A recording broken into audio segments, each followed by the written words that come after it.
Yes, amanya nedobozi nze na bulime Esther, aka Essie Love Therapy, wano ku Talk with Essie.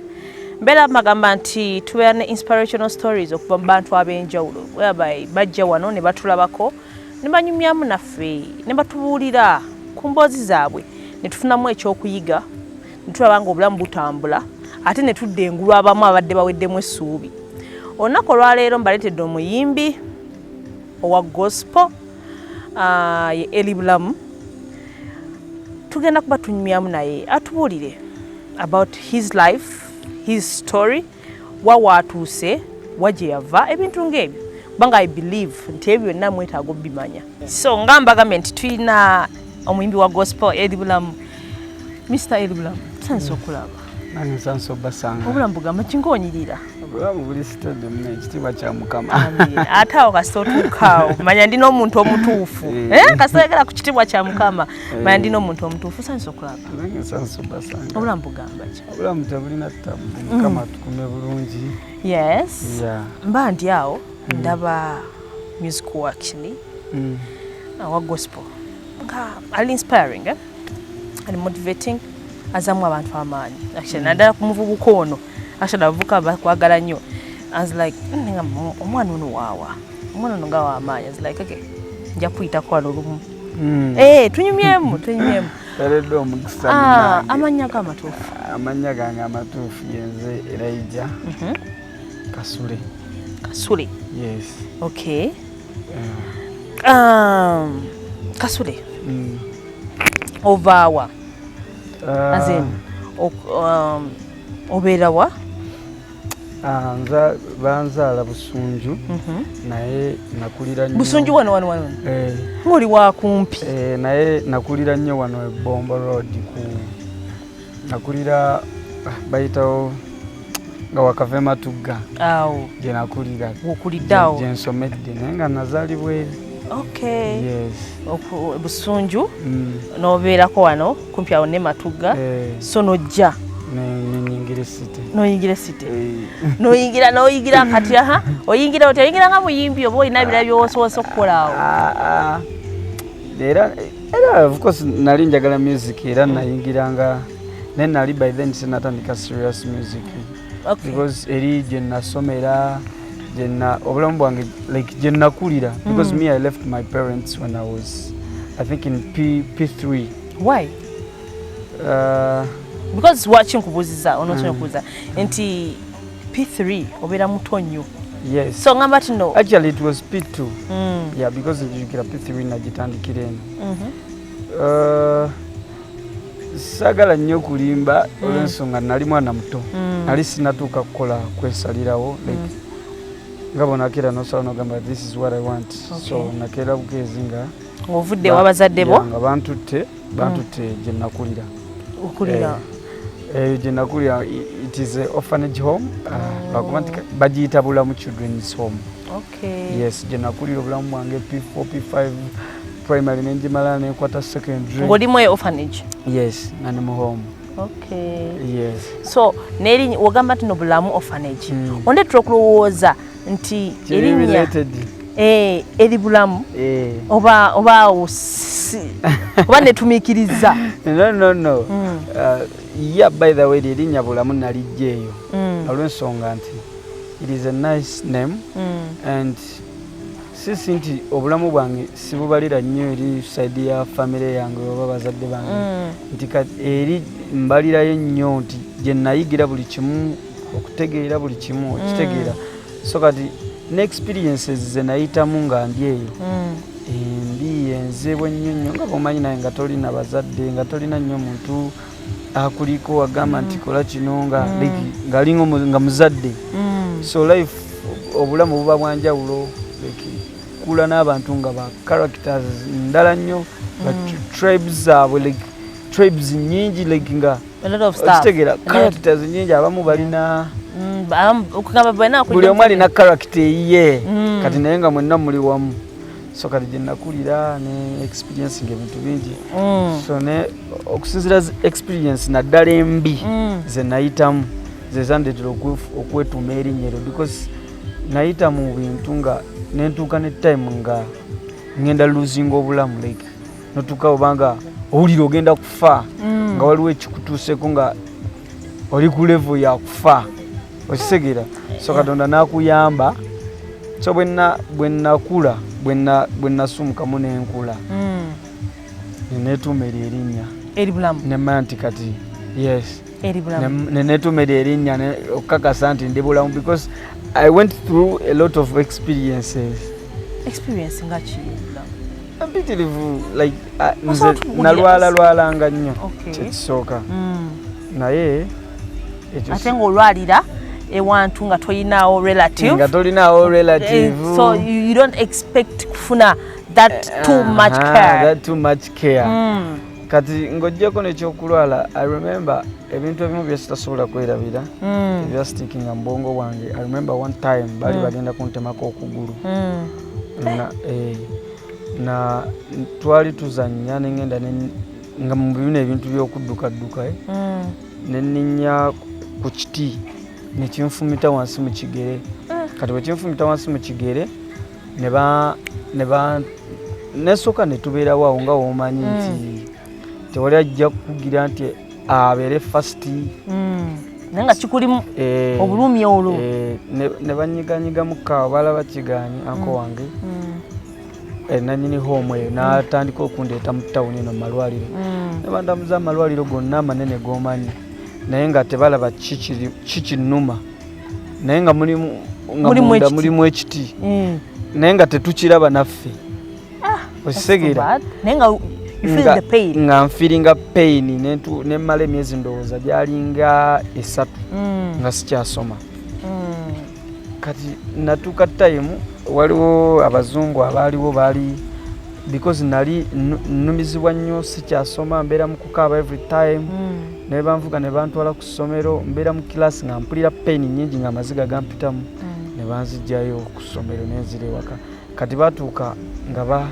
because bankebera mu malwaliro ng'ekintu kyo kyongera kutana kyongera naye nga tewali kye balaba so nga n'amalwaliro tegalina kigalandi kati ne bateesa bapulaninga okutemako okugulu nga sinafuna kansa nga pain nyingi kati nga basuspectinga nti nyinza okuba ne kansa so kati ne bantwala mu ddwaliro ne babikolako byonna byonna empapula nga bagenda kuntema so naye nga bomanyi ebintu ebyo ndowooza mu malwaliro gwe n'obeera olabirira omuntu tokera bukeezi n'okola move bwekyo mulina okonfaminga balina nokisayiningako ne balyoka bakikola so anko wange najja mu ddwaliro n'abagamba bwe tuba tetunakonfaminga nti exactly kansa ya lumu n'omwana so tulinda okutema so ne banzizaayo ewaka naddamu nantreatinga mpola naye nga yo pain because nali sikyasoma sikyatambula nga ntambulira ku miggo almost obwo bulema myezi tuzeeyo katono Mr. Eli wali eri mu wakati nga anko tanajja pain ogiwulira mweri ekuluma naye wali nga bagambye bagenda kutemako okugulu wali muli olowooza ki nze saakimanya because nali muto ate n'ekirala waliwo basocial worker be babimanya ebyo plans be bazimanya gwe bakutwala mu ddwaliro tomanya bakutwala mu ddwaliro kitomanya okitegeera so story bwetyo bwe yali gundi bwetyo bwe yali noddeeka nanko wange nazize ewaka ku home nanyini home kati natandika okundabirira mpola nga bantreatinga waliwo spray gye yangulira sigimanyi nabeera nga sprayingako olulimi nga bukakkana nga sprayingako olulimi nga bukakkana n'empiso ennyingi ennyo so one day twali tulina eyo gye tulaze nga jjukira nali nkuba piano kati ne bantwala mu ssomero erimu nkuba piano naye nga ntambulira ku miggo kati nga bwomanyi oli ku ssomero toyagala laga abantu nti oli mulema kibiki ate tuli bavubuka tutandisaawo ogiramu awo eswaga nali mu P7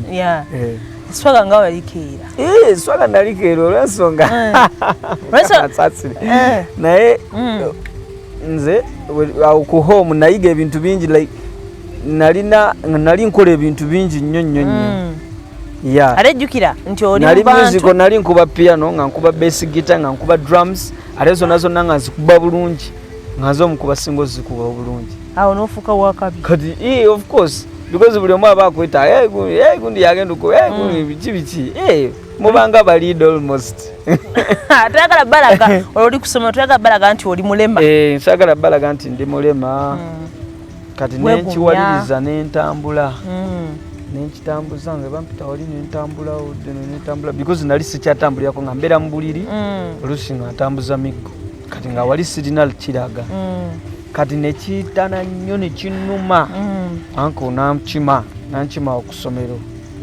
nanzizaayo naŋŋamba ani yakukkiriza okutambula kitegeera ebintu ebityo kati bwe naddayo nga olwali okutambuza nali nkutambuza nga nkukozeseza kati we twaddeyo mu kisenge okunsipureyingako oku nakikiliininga netulengera nekitandiko like netulaba ekiti nga kiri wano waggulu jukira kyayita eri wansi kati ate tutandika okukirabira wano waggulu natandika okukisikayo bwati nga mpulira nfa ng'obulumi bungi nakisikayo nekigaana naŋŋamba omanyi kati tukitegedde kijjeeyo nenkwata bwe nti nenzibiriza nensikayo ekiti nga kinene bwekiti nga bulijjo kiri omwo mulungi nga n'abasawo tebalaba because ebyaddala bantwala mu malwaliro agasinga obunene nange gemmanyi nakati nti gamaanyi nga bankuba ebifaananyi era nina ebifaananyi ndowooza bya malwaliro nga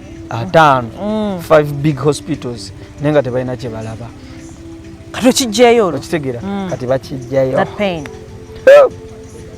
oza naddamu okutegeera after like 30 minutes because it was too much. Yes. Kati omazaawo pain oze engulu batandika okitreatinga zize engulu batandika okitreatinga nekijja nga kiwona nempona noddayo nenzirayo obulamu ne buddamu ne bukola ki ne butambula tulaba erinnya bulamu gye liva erinnya bulamu eyo gye liva nti natukate experience nina experience mpitirivu like kati nze natuukako nazibako omumwa nga ndi eyo nga sikyalya ate nga kiki era nalwala omubiri gwange ndowooza immune yange yali mbi olumu bagamba nogamba nti ekika ky'omusaayi waliwo omusaayi nga guli a bit weak. Yes, so I get your point. So noziba omumwa bagenda ne bankuula erinnya ndowooza eddwaliro lye bankuulyamu ne bankuula bubi kati omumwa ne guziba like with time nga pain because erinnya lyavaamu naye nga pain nyingi ettama netandika ozimba bweri kati nentuuka time nga ettama lirimu amasira kati nga era nga bookera ku makya n'osenya nga nzokera ku makya nkeera ddinyi gabunyizibwe nti nenga kuŋŋaanya ne gavaamu nenga wanda nenenyumunguza nengira like nga nkikola on a daily. That's true. Natuuka zino I know what it means. Nga bakudde erinnyo nga likuluma actually nze lumu bakolako simanyi nakiraba luvannyuma bankula amannya 2 olunaku lumu kisoboka naye ennaku zino okuwula erinnyo n'olweggulo n'olya emmere naye nga walaba so experience zaali nnyingi nnyo nga omumwa zino gundi zatuuka ne zigatta okitegera because buli we nanyigangaga omusera ne gavaamu kati eddagala lye bampanga ng'erikaza lyakazanga zigundi zino zonna kati ng'omumwa gwonna gulina like omumwa ne gutuuka nga guzibye nga nnywa bunywi nga nywesa kaseke ate nga nako nina kanyiga nembeerako mu period bwetyo nga mmanyi oba siddamu nako okitegeera no ng'oyogera naye nga amannyo toyasama awo erinnya bulamu lijjira experience ezo ze nayitamu ennyingi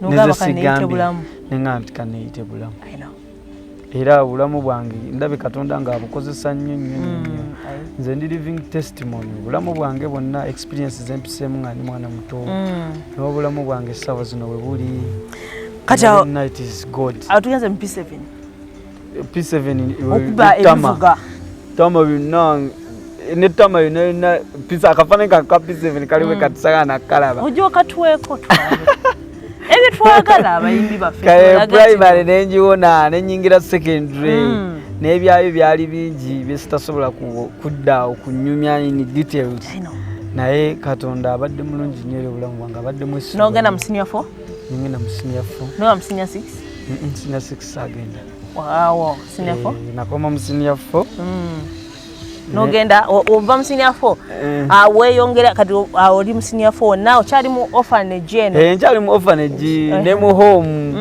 kati ate mu home eyo waliwo time weyatuukanga because mwalingamu abaana nga boba like nga balina abazadde nga tulina abazadde kati abamu nga holidays abamu bagenda naye kati nze nali waliwo kye baali bayita bakiita nga kitegeeza bakitagenda ng'oba kusoma oba holiday bonna bo babeerawo bakiita kati awo mwali bano nga talinamu wadde omuzadde talinawe wadde relative biki nga talina wakudda kati nze nange nabeerangamu abo bakiita so nga tusigalawo ngobeeramu awo mulimu omu senior 4 ewedde senior 4 neggwa kati senior 6 awo kugamba lwaki wakoma mu senior 4 ntaga mu senior 6 sasoma senior 6 olw'ensonga nali ekyamazima nali mpulira nga nkooye okusoma eri bulamu saagala kulimba natuuka kale bankubanga nnyo kibooko eri bulamu kibooko zezijja kujja kusomero nedda no kiriwo ekiti nti nalinga mugezi zino senior 1 biki kati buli we nalinnyanga kilasi ng'ebintu byange bijja bikola ki bikka kati ng'embooko evuga awo kati embooko ze bankubanga zaalinga nnyingi nnyo nga zirina extra olw'ensonga nga bagamba nti nesiriwaza oli mu kudeclininga naye nakizuula later bwe nali ntandika senior 1 nalina mukwano gwange baali bamuyita Jeremiah nga like gwe nzirukirako yalinga mukulu wange biki kati bwe nabeera mu senior 1 yabiringa mu senior 3 oba senior 3 awe kati nga basoma ebitabo bingi kati nga wakeera ku makya okgenda ku ssomero nga naye nkeera naye nga tusooka tusomamu ku makya saagira nti no banjaga naye just nabeeranga ku influence ye nga wagenda walaga like nga mwagala nnyo kati nga wabeera nga asoma ate naye sisobola kudda okuzanya nga nange mba nsoma kati nayingira nembeera mugezi nnyo senior 1 nenkola bulungi senior 2 kati ye naagenda mu senior 4 ate bitabo nebikola ki nebyeyongera nange nenyongera okusoma okitegera kati bwamala nagenda navaawo kati nembeera nga sikyalina eyo vibe tokyalina eba interest tokyalina ka pressure it wasn't my culture teyali culture yange wasomeranga ku influence kizuula later kati bankubanga nnyo okutandikirawo senior 3 ngenda okutuuka mu senior 4 nga it is too much because nadojinganga ne classes nga n'abaana bakimanyi ng'okudojinga class kunzi kyabulijjo. I remember one thing kyesirierabira n'abaana kye batalinerabirako ku ssomero twali mu bibuuzo bya senior 4 olunaku lwe twali tukola kemi nze nali ku video shoot ene Kampala jukira essomero liri eri Bombo nkutidde St. Mary's kati nze nakeera ku video shoot eno e Kampala eno mu Ndeeba kubeire yali yange nali nakoze yakayimba nga lwekyali wange yatuwadde offer tugenda kukwata video kati nali kimanyi nti pepa ya after lunch kati nendowooza nti nja kukola ki ojja kwanguya kumbe simanyi video shoot webibeera shoot ate tetuuka kuggwawo sanga 6 7 ziweza 7 jukira eri pepa zitandika 8 after lunch 8 ate nga walanika distance ako nemmaliriza shoot sawa ziweze 8 bankubira amasimu bakubira bendi nabo amasimu batracinga amanya nti gyendi ne bangamba agenda eri nenyabuda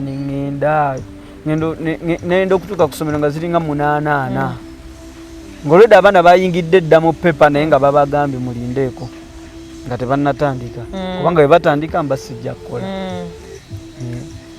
nebakutunuulira balaba omuntu abalwisizza eddakiika 4 ssomero nga neerabidde ID ku shoot eri bulamu onemye Katonda nanyamba because omanyi natuuka ku ssomero ng'essomero lyonna linnyogoze nga n'abasomesa like kirasi ziri endala olwatuuka bonna nga bafuluma bonna bagamba like bonna bakitegeera amasomo sinia wano egendo laba eringiza sinia tu sinia osegera nga bonna balingiza madinisa natya nga n'abasomesa bonna bali awo buli omu aninze nagaba bagenda kunkuba banzite kubanga olwedde baali bankuba nga essomero lyantama ng'essomero lyantama kati otula mu pepa natula mu pepa nali surprised nnyo HM yali asinga okunkuba yanga olwatuuka nangamba kulikayo ng'omutima gunkuba nga mmanyi agenda kunkuba nga ne muntu nabo mba mmanyi oluyesaawo yonna lumpita mu nangamba kulikayo namugamba vuddeyo nangamba wetirize ogenda otuule banno bakulinze dda mu ngeri erikamu neewunya nagenda ne mu pepa nga sikikkiriza manyi waliyo abantu abamu omusomesa oyo ayinza okuba yakikola bw'ati waliyo abazadde abamu ng'akulinze pepe gwe alyoka kube no bambi alayika abasomesa babeera ndowooza bazadde kati yagamba nti ono omwana singa nteekawo ekintu kyonna ekimutiisatiisa pepe ejja mmulema naye nga wagiyita nagiyita kulwekisa kya Katonda nagiyita sagiyita bulungi because already nali sijagala naye nga njidojinga ne mu class kano mala siniafa gatoddayo kusoma olwo kavidiyo ko kafuluma okavidiyo kange kafuluma weerabye nali nakolayo akalala before era nga n'oko ku ssomero ndi wakabimu nga music kugamba akuli mu musa nga music ani musa me I recorded my first song my first project when I was in P6 seriously yes P6 waliwo bakayita twefudde kinete tolina osobola kajja mpazi ngozeeyo ku bulamu bakalina eyo mu kompyuta gwe tokalina nakalina saagala bulamu muze speed music yandimu kati mala senior 4 toddayo kusoma